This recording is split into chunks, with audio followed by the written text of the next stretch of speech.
Are schools doing everything they can to prevent bullying in schools? I'm here to persuade you that schools are doing everything they can do to prevent bullying in schools. The three main points I will address in this speech today is the victim's perspective, the bully perspective, and the school perspective. The first main point is the victim perspective. According to Long T. Alexander K., 2010 Bullying, Dilemmas and Solutions, Contemporary Issues in Education, Research for ProQuest.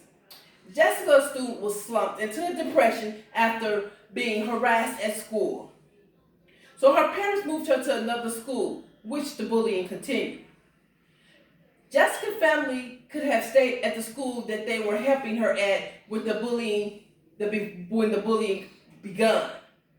Instead, they moved her to another school. The school was helping her with her bullying situation, and the family felt like it was not expedited, so they decided to move. Had they stayed at the school, maybe Jessica could have gotten counseling from the counselors. She could have got the family of the bully involved. She could have gotten the bully could have gotten therapy. Jessica could have got some type of therapy. It could have been things done at the school where they were trying to help her the first time to prevent Jessica from going to this other school and feeling her own way out, was to commit suicide and take her own life.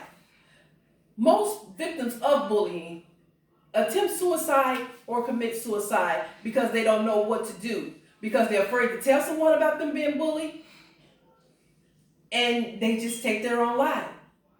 But now schools are helping victims.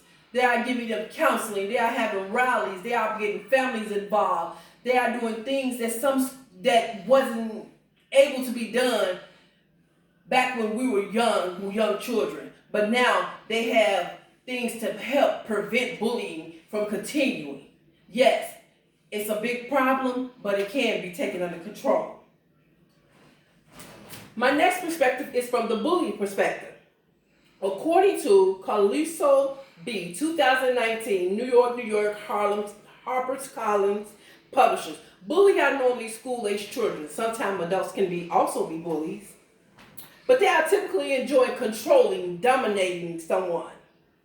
They have probably had physical, mental, verbal, sexual abuse somewhere down the line that they feel like they can go to school and take that anger out on some vulnerable child that's there that doesn't understand what's going on in their life.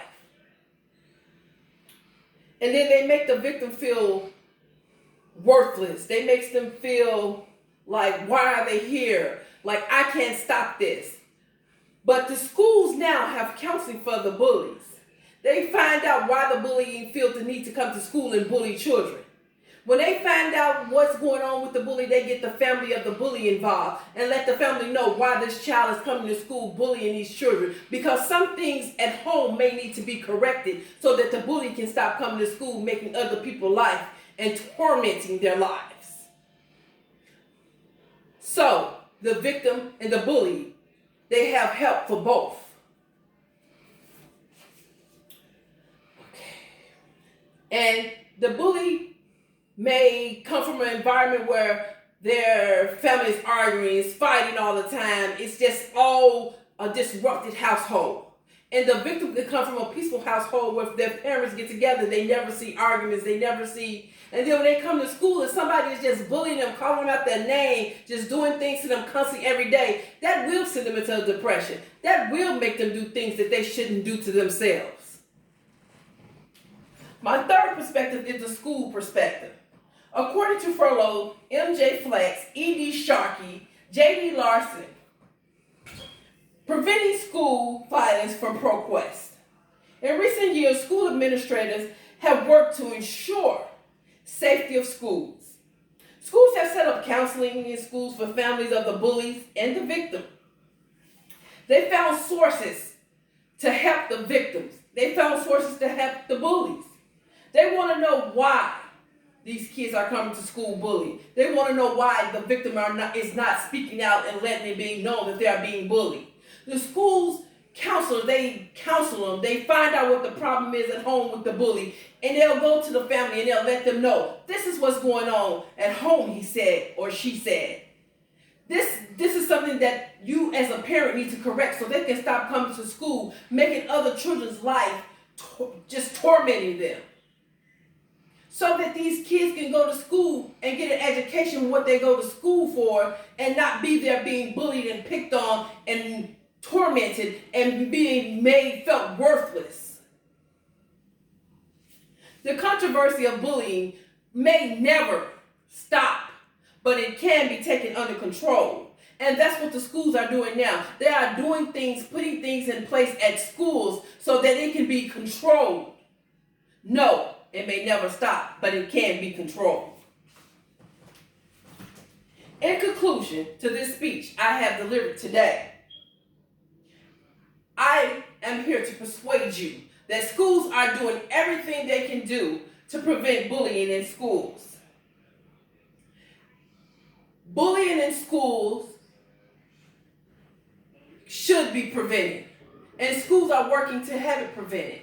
They are putting in place different things for the bully, different things for the victim, different things for the families. But if the school, the victim, and the families and the bully, they all work together, bullying can be put under control. May never end, but it can be controlled. They have counseling.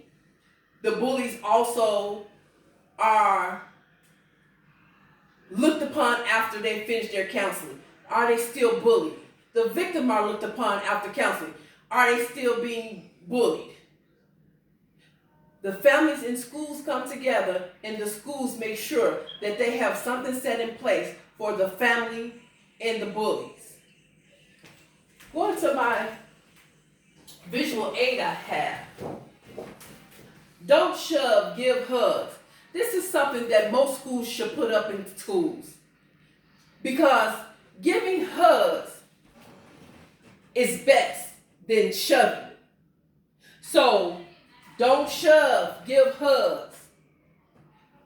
That can prevent bullying from happening in schools.